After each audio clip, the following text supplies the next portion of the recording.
This petite Central American nation is home to some 500 million species, 5% of the world's biodiversity.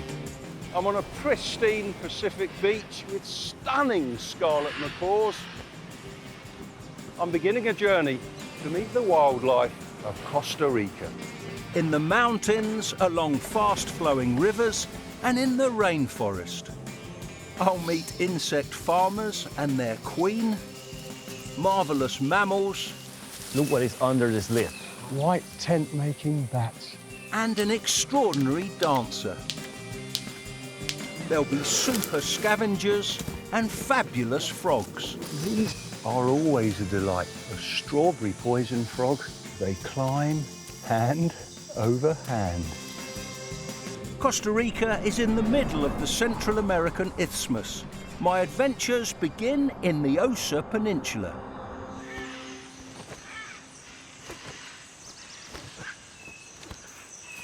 Lovely Scarlet Macaws are a symbol of the Osa. It has the largest population in Costa Rica. There are over 1,200 here. After nesting in the rainforest, hundreds of Scarlet Macaws come down to the beach because they love these, the fruit of beach almond trees. You can see some here that they've torn apart.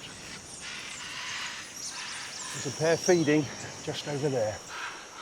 With their powerful beaks, they rip the fibrous shells, pulling out the nut with their tongues. Scarlet Macaws can live for over 50 years and pair for life. Anyone together for as long as that will have the occasional domestic.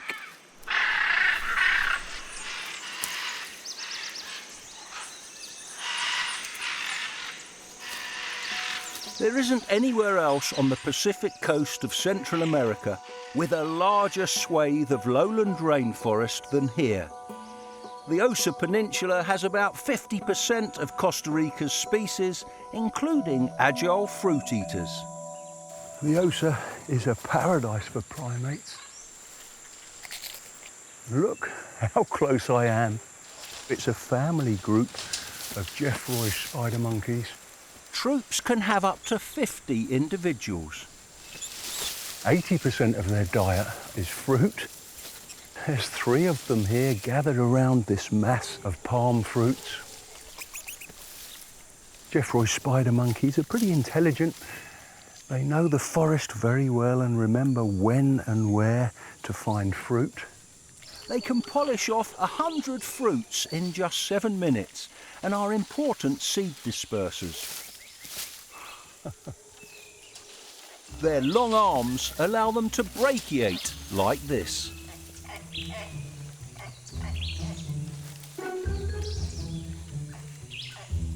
Before a siesta, one monkey has to scratch the mother of all itches.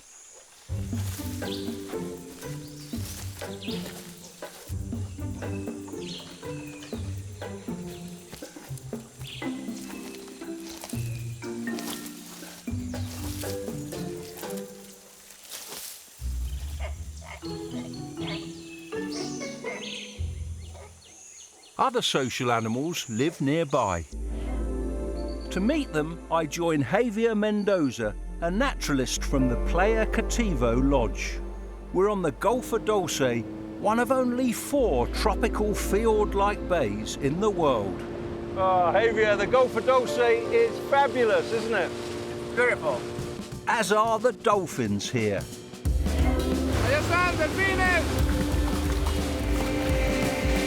Here, look. This is wonderful. The Gulf of Dulce is the best place in Costa Rica to see Pacific spotted dolphins. Great turn of speed. They can go at 27 kilometers an hour.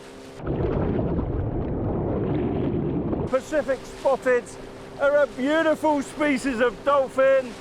White spots on the grey saddle, dark spots on the white tummy. There's mothers and calves here. A female Pacific spotted has a baby every 2 or 3 years. She's pregnant for 11 and a half months. We are surrounded by spotted dolphins. In the Gulf of Dulce, they can gather in groups of up to 100. Hey! They are really showing off now, very acrobatic.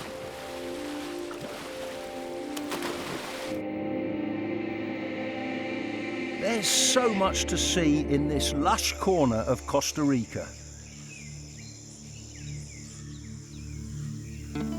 La Tarde is a reserve with over 30 species of snake. I leave at dusk with Eduardo, the owner. He's a snake expert like me. Oh, Eduardo, what a wonderful tree. Okay, nos vemos. Good luck. Okay. Eduardo will search nearby while I track down a snake that hunts in the vicinity of this majestic strangler fig. Strangler figs provide fruits and homes for a multitude of animals. A couple of nights ago, Eduardo found a pit viper just around here. There's the pit viper, moving beautifully. This is a Costa Rican classic. An eyelash pit viper. It's an adult female.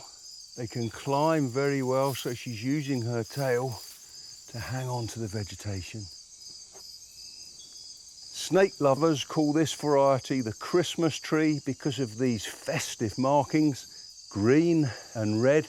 This is the commonest form on the Pacific coast. The scales above the eyes that look like eyelashes give these snakes their name.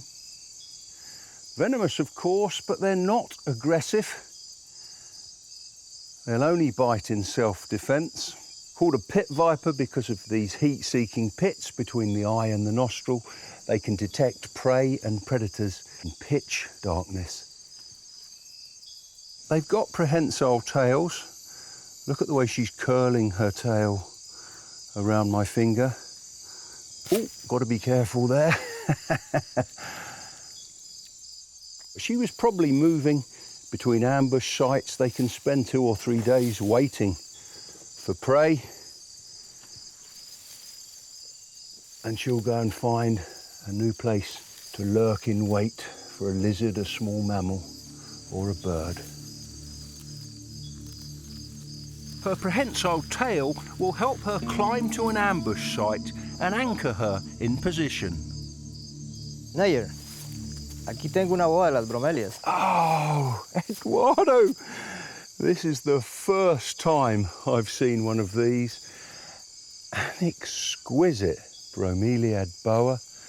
They don't grow much larger than this. Extremely difficult to find.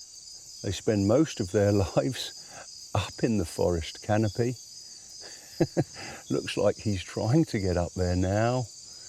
They rarely come down to lower levels. They're called bromeliad boas because they hide in plants that grow on tree branches. They wait in ambush to grab small lizards, their main prey. That's a brilliant find. Gracias, Eduardo. Okay. Shall I release it here? There we go. Lovely. I leave the bromeliad boa and the Osa for my next destination. High in the Talamanca Mountains, near the village of San Gerardo de Dota. This is the tallest mountain range in Costa Rica. The peak of Mount Chiripo is over 3,800 meters high. I'm striding through Paramo. Vegetation evolved to withstand cold conditions and fierce winds where the tree line peters out. We're above the clouds, nearly 3,500 meters up. It's pretty chilly, so you wouldn't expect there to be any reptiles here. But there's some beautiful ones just over here.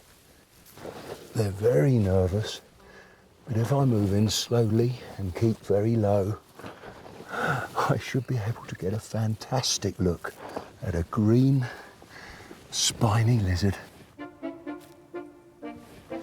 There's a female over there. She's blotched with brown.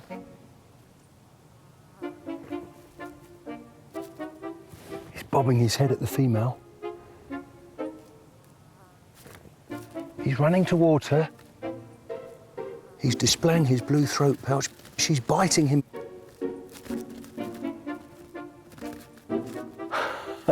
She wasn't interested in mating. Perhaps she's already pregnant. It's so cool up here, they can't rely on the sun to incubate eggs, so the female's like a mobile incubator. She basks in the sun to keep the embryos inside her warm and then gives birth to a litter of 6 to 12 tiny babies. At mid-elevations, the Talamanca Mountains are cloaked in cloud forest.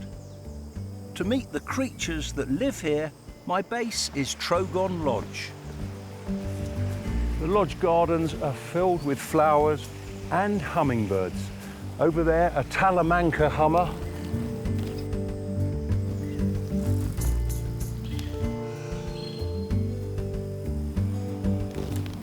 It's named after the mountain range I'm exploring now. At this altitude, there's other iridescent hummingbirds. They set the flower beds on fire.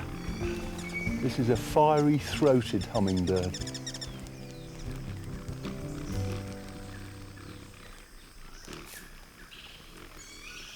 To meet the star attraction here, I enlist the help of an expert. Nigel. Graven. Graven, you are the legendary Mr. Quetzal. Oh, I hope to see it this morning. The village of San Gerardo de Dota. Over 50 years ago, the farmers began reforesting the pastures, planting avocado trees so resplendent quetzals could flourish. Graven watches these shimmering birds nearly every day. Cause loads of blackberries. The quetzal eats those too. I saw quetzals yesterday. In this area here? Yes, in that tree. This is one of the wild avocados the farmers planted. Okay, there is a quetzal. Oh, yes. Very long feathers. Oh, that's a lovely male. Those long plumes are extraordinary. They can be up to 1 metre long, but they're not the quetzal's tail. The feathers grow down from the bird's back. He's flown up. It's taking an avocado now. Avocados are the quetzal's superfood.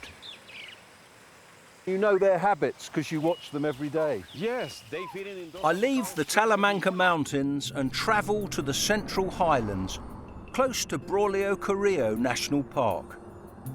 Tapirus Lodge is a private reserve with an aerial tram that glides through the canopy, 37 metres above the ground.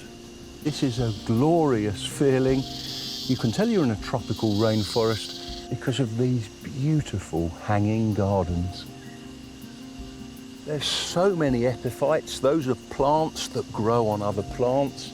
There's mosses, ferns, bromeliads, orchids, even cacti. This tree's festooned with other plants. Epiphytes aren't parasites, though. They just use the trees for support to get them into the sunniest spots for photosynthesis. There's a big bromeliad coming up. Bromeliads are members of the pineapple family. Many of them have leaves arranged in overlapping rosettes so they can trap water. Some of them hold up to 2 gallons.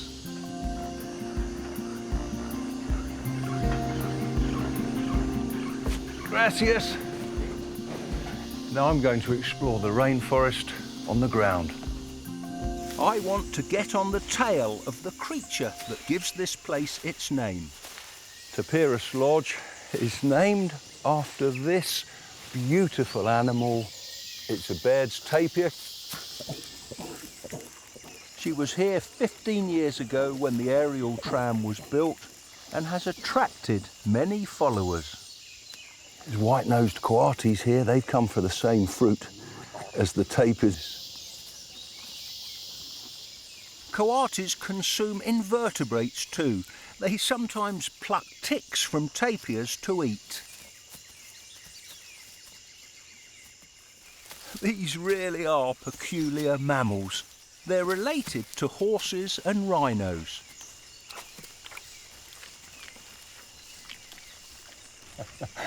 Tapirs spend a lot of time doing this. She's using her long nose to bring leaves to her mouth. A scientist who watched one in Costa Rica found that they feed for 70% of their waking hours.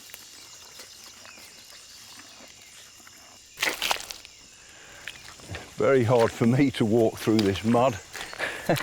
My boot's stuck. But tapirs have feet specially designed for moving through muddy rainforest. To spread her weight, the tapir's toes splay out when her foot goes down, then come together again when she pulls her foot out of the mud. She's produced many babies and gave birth to her 8th just after I left to Pyrrhus Lodge. It's a shame I didn't get to meet the calf. Its white spots and stripes will disappear in 4 to 8 months. In the forest, there's a nursery for other stripy babies. Stanley Salazar, a frog expert based here, takes me to see them. He made the nursery by attaching the husks of monkey fruits to trunks. These miniature worlds are breeding sites for an unusual frog with a crown. This one has tadpoles. Oh, can I see? Look at this. Those are monstrous. Huge tadpoles and a huge newly metamorphosed frog. The extraordinary thing is, these massive tadpoles and froglets wouldn't grow at all without help from their mum. Okay, let's go this way. Okay, Stanley. There is the female. Oh, yes. A female crowned tree frog. They get their name because of these bony projections on their head that look like a crown. She's at the edge of her nursery. So how do these frogs look after their young? She visits her babies every 7 to 14 days. The tadpoles nibble her skin to stimulate her to feed them. She'll lay infertile eggs for them to eat.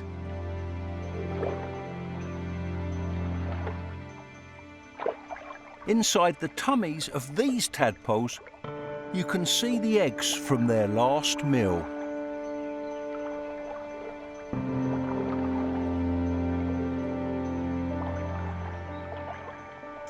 Crowned tree frogs are superb mothers. They're fabulous frogs. Pura vida, Stanley. Con mucho gusto. You've made some fantastic discoveries there. That afternoon, termites take to the air on their mating flights. Above the river, they're at risk from machaca, a close relative of the piranha. The mating flight of the termites is over when Stanley and I go in search of another fantastic frog.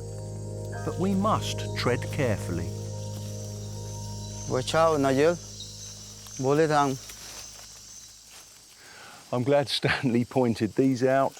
A nest of bullet ants isn't something you'd want to stumble into by accident. Bullet ants are certainly impressive. They're one of the largest ants in the world. They can grow to be over 2.5 centimetres long. They're also renowned for having one of the most painful stings of any insect. An entomologist who was stung described it as intense, pure, brilliant pain, as if you were walking on burning coals with a 5 centimetre nail in your foot. I think I'll give that a miss.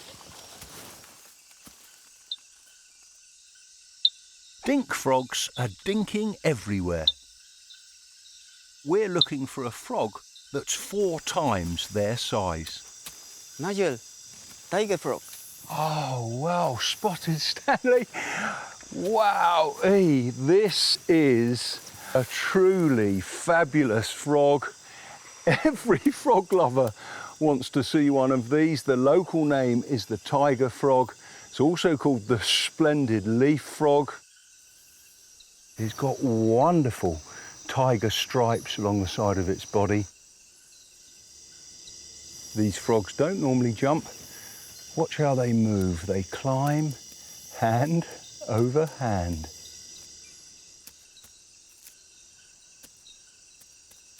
That's a wonderful movement.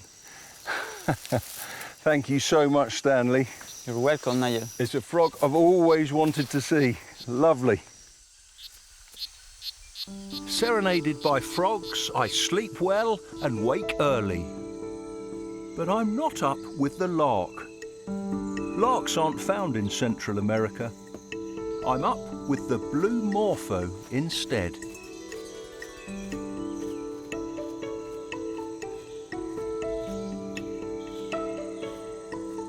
I'm meeting a guide with a familiar name. Nigel. Marvin.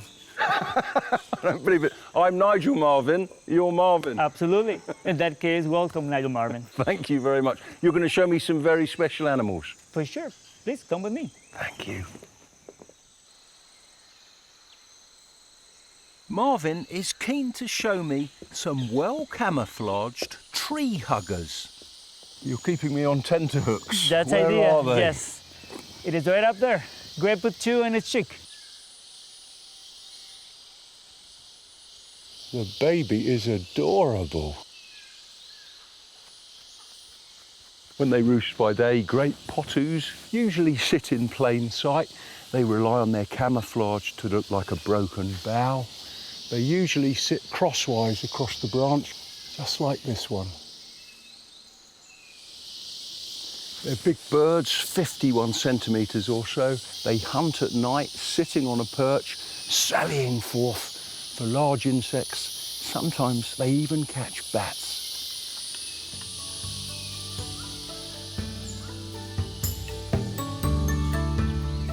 Soon after we've left the potus, Marvin's radio crackles into life.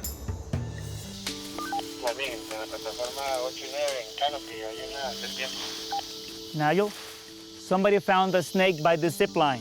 Right, should we try to see it? Of course, let's try. This is a fun and quick way to get to the snake. Woo! On a zip line that's 70 metres above the ground and 700 metres long. Way! Thanks, Marvin. You're welcome. What a ride Good that job. was. It is beautiful. I hope the snake's still there. Probably. Look, an eyelash pit viper right there. Oh, there it is. Brilliant. This is the same species I found on that giant strangler fig in the Osa Peninsula, an eyelash pit viper. But there I saw the Christmas tree variety. This yellow form is called the orapel. Beautiful golden scales. The venom is quite toxic, but they rarely cause fatalities if they bite humans. The guides at Tapirus Lodge are always looking out for these. Every visitor wants to see an eyelash viper because they are gorgeous. Waiting to ambush prey is a common strategy in the rainforest. This leaf-like mantis will snatch any smaller insects that come within range. Marvin, there's a leaf-cutter colony there. I'll go and see them. Okay, see you. Leaf-cutting ants are found all over Central America. I find them mesmerising. They can lift loads 3 times their weight, and their technique for cutting leaves is pretty neat too.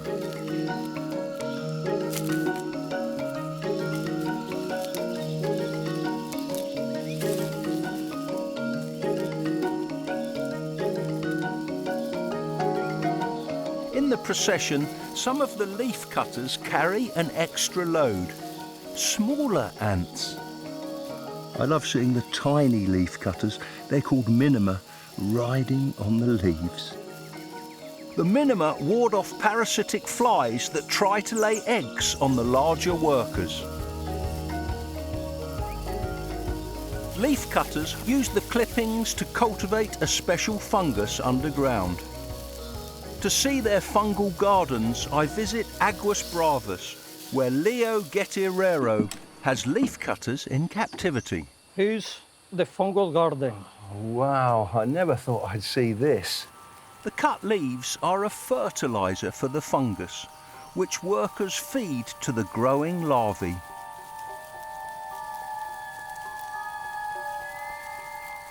Colonies can have up to 5 million individuals. All of them come from eggs laid by the queen. There is the queen. Oh, she's huge. Can I hold her? Yes. Meeting royalty. What a thrill. Leafcutter queens can grow to be 5 centimetres long and live for 25 years. Let's put this egg-laying machine back in her nest. She can lay up to 30,000 eggs every single day. The queen's subjects scurry to attend her every need. Muchas gracias, Leo. The Central Highlands are dominated by volcanoes. The peak of Turrialba soars to 3,340 metres. The volcano is in plain view from my next destination, Rancho Naturalista. This is a perfect start to the day. Agoutis and chachalacas on the feeders. A stupendous view of smoking Turrialba volcano. And all around me, there's a constant hum of tiny wings. I never tire of watching the flight of hummingbirds. No other birds can hover like this. Hummers can even fly upside down. Hovering uses a massive amount of energy. These birds sometimes eat 3 times their body weight in a day. Some hummingbirds never visit feeders. To meet the creme de la creme of Rancho's hummingbirds, you have to search these banks of verbena in the gardens. There's one of them now, a male snowcap. Just 6 centimetres long and weighing 2.5 grams, he's barely the size of my thumb. Snowcaps are so tiny, one of my favourite Costa Rican hummingbirds. I'm hungry myself now. Buenas tardes. Buenas tardes. Deliciosa. While the vegetarian kebabs cook, Rancho's hummers sip their last meal before roosting. The day began with a perfect start. This is the perfect end. Cheers to Rancho Naturalista.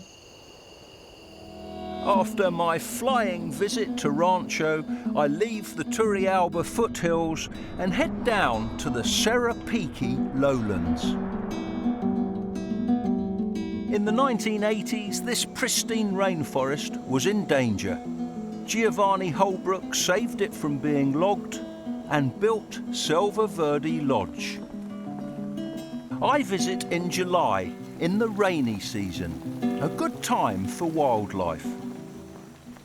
You don't have to go too far to see it.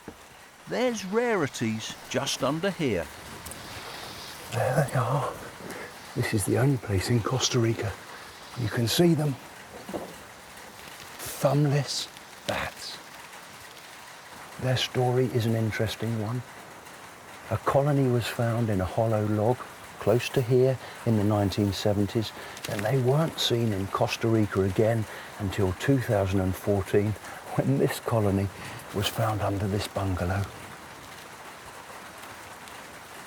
Thumbless bats do have thumbs, but they don't have a claw on them. The thumbs are often hidden in the wing membranes, which makes them difficult to see and gives the bats their name. Those thumbless bats were a real treat. Now I hope to see a dancer. But before I reach the dance floor, there's something toxic. I must stop to look at this. It's a living jewel. These are always a delight to visitors here. A strawberry poison frog. The variety at Selva Verde Lodge has blue legs, so they're nicknamed blue jeans frogs. The frog's bright colours warn predators it has a poisonous skin. This female is transporting her tadpoles to a water-filled bromeliad, so they'll grow up in a private pool. Listen, it sounds like firecrackers going off, but the noise is made by a very special dancer. A white-collared mannequin. First, he must clear the dance floor. Now he can begin.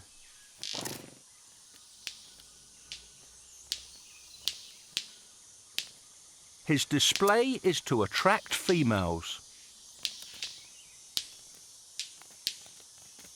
An extraordinary performance. He's showing off his white beard.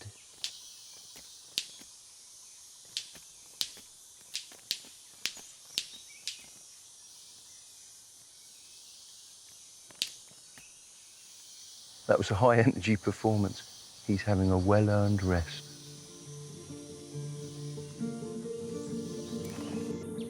This afternoon, I'm in primary rainforest protected by Selva Verde Lodge.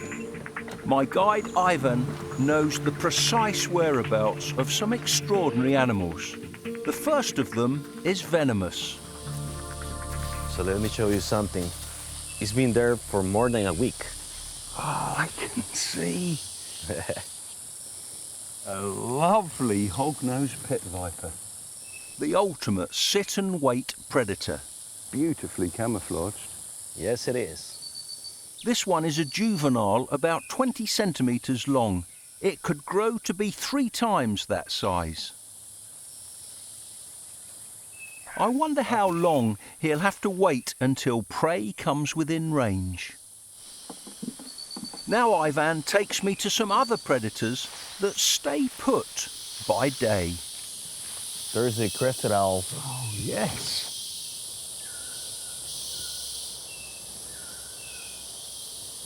They seem to like this area. We saw it here a few times before. They're spectacular owls with these fabulous feathery eyebrows that look like crests. Oh man, I can see the chick just to the right of the adults. Lovely white feathers. Crested owls will eat small mammals and frogs, but large insects are their main prey. Thank you. What a fabulous family. Brilliant. It is. Even whiter animals are next on Ivan's to-show list. What's this magnificent tree? Well, here in Costa Rica it's known as a sura or guayabon. Wajarong. Ivan seems to know every leaf here. Look what is under this leaf. Oh, wow. White tent-making bats. These little bats work together, nibbling along the midrib of the leaf so parts of it collapse to form a perfect tent. White tent-making bats are fruit eaters. They particularly relish a kind of forest fig. I'm astonished at how they can stay so white and clean. You'd think eating figs they'd be spattered with juice. I can't even eat a bowl of soup without spilling it down my shirt. It's starting to rain now, but they've got a perfect shelter.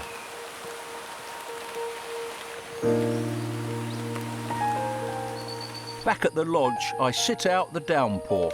Costa Rica's quite a small country, but it boasts 210 species of amphibian, including 147 kinds of frog and nearly 250 kinds of reptile. It's just stopped raining, it's getting dark. This is a perfect time to look for amorous amphibians and hunting reptiles. The ponds in the gardens attract famous frogs. Even though they're widespread in Central America, I associate them with Costa Rica, perhaps because I saw them here first. There's one just up there, a red-eyed tree frog. He's waiting for females coming down to the pond. Other frogs have already had success. This male has found a female. He's riding on her back. They'll stay together like that in amplexus for the whole of the night. They'll find a leaf overhanging the pond. She'll lay her eggs and he'll fertilise them. When the tadpoles hatch, they'll wriggle out of the jelly and drop into the water below. I wonder what else is out and about. There's a snake. I've seen this one in the book. They climb in low bushes and trees, a harmless species, the clouded snail eater. It specialises in swallowing slimy and gooey prey. They hunt slugs and snails. They can even winkle a snail right out of its shell. This is a pretty good sized one. They grow to about 85 centimetres or so. Extremely good climbers, so let's let him continue on his hunt. Thank goodness the Holbrook family protect this rainforest and its extraordinary wildlife. I leave Selva Verde Lodge for another stop on the Caribbean side of Costa Rica, near the town of Boca Tapada. There's some fabulous lowland rainforest here too. Nestled in a clearing lies Laguna del Lagarto Lodge. Famous for an exclusive restaurant that attracts hundreds of superb scavengers.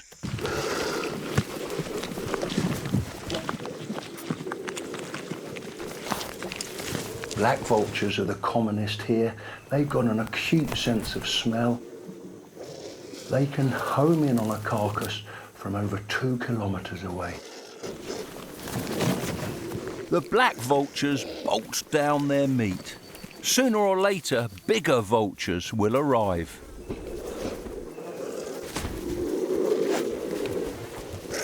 There, the first king vulture. Such a spectacular bird. There's another one just come in, landed on the branch behind the feeding frenzy. They've got a 2-metre wingspan. And these brilliant colours on their heads. I saw these in the picture books when I was a little boy. This is the first time I've had a close look at them. These vultures have a formidable beak for tearing hide and skin to open up carcasses.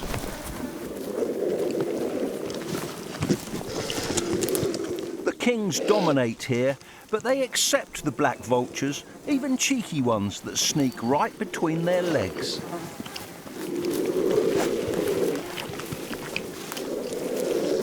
There's a young king vulture here. Even though he's got black plumage, you can see how much larger he is than the black vultures. When they're 4 years old, they get the full adult plumage. And the gaudy heads that adults use in threat displays. This is such a thrill. There's 8 king vultures there now. 6 adults and 2 juveniles.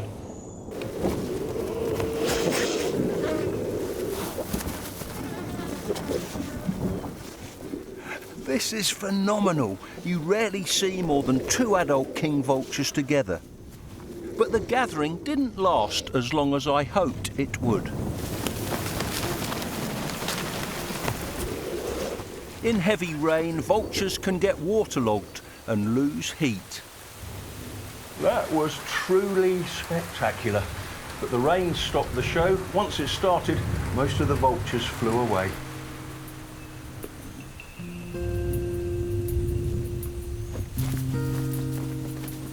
I leave the vultures drying off and travel to the Caribbean coast near the town of Matina.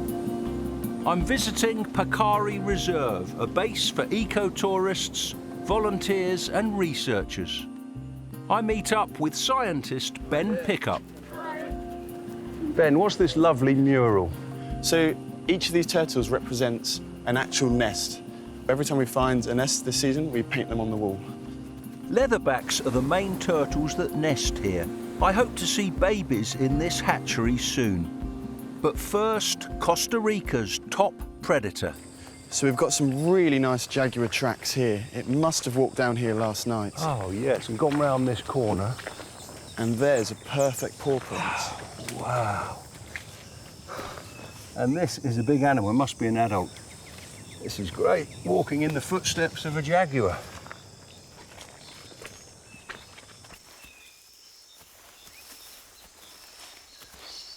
Ben, look!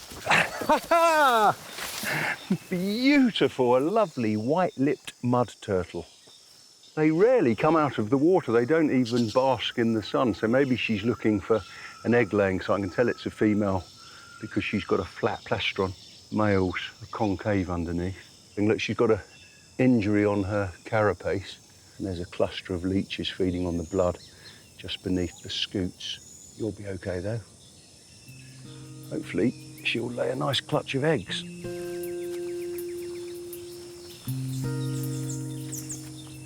Ben tells me there's a photo booth for jaguars and other cats up ahead.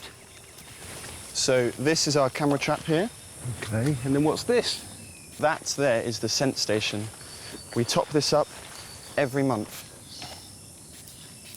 Oh, that smells expensive. What is it? It's Chanel number 5. Why Chanel number 5? They love it. It's just like catnip to them. I hope it helps you record them well. The perfume really does pay off and stops a jaguar in its tracks.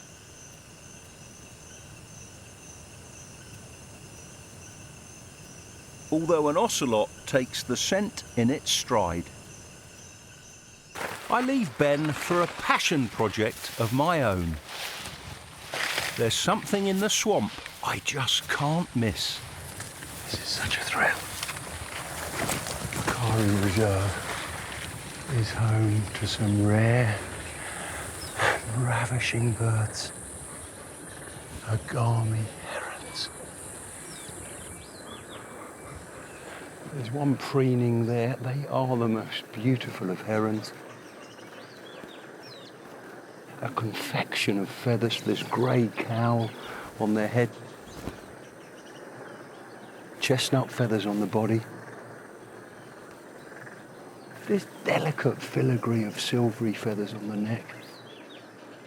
And sometimes the skin beneath the beak flushes red.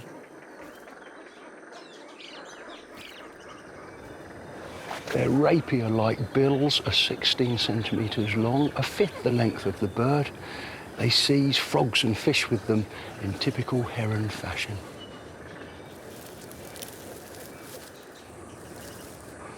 Spending time with these birds is so special.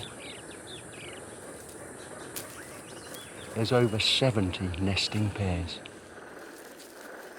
The agamis are close to the beach where this season 293 leatherback turtles hauled out to nest. It's July, the end of the nesting period, so this time I'll miss out on seeing an adult here.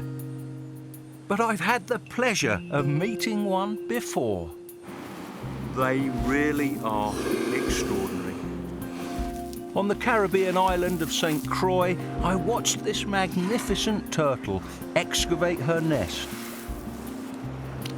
and lay 60 eggs the size of ping pong balls.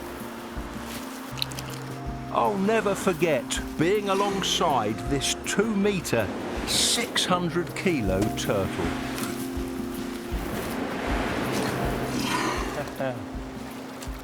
What a wonderful privilege this has been. Now at Pacari Reserve, I will see leatherback babies for the first time. All the eggs laid here are protected in this hatchery until the babies break out.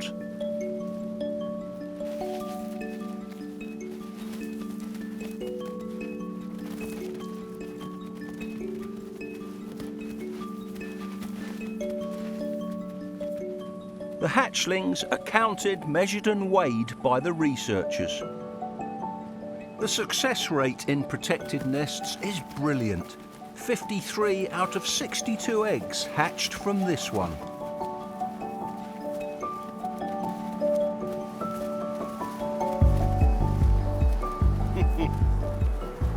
Watching baby leatherbacks rowing down the beach towards the Caribbean is just one of many wildlife highlights I've witnessed in Costa Rica. There were Scarlet Macaws, acrobatic spider monkeys, fabulous flyers. Snowcaps are one of my favourite Costa Rican hummingbirds. A friendly tapir and exquisite snakes. An eyelash pit viper. I even met royalty, a queen leafcutter ant. Nearly there. Costa Rica has so much to offer naturalists. 28% of the country is protected for wildlife. If you get the chance, come and visit for yourself.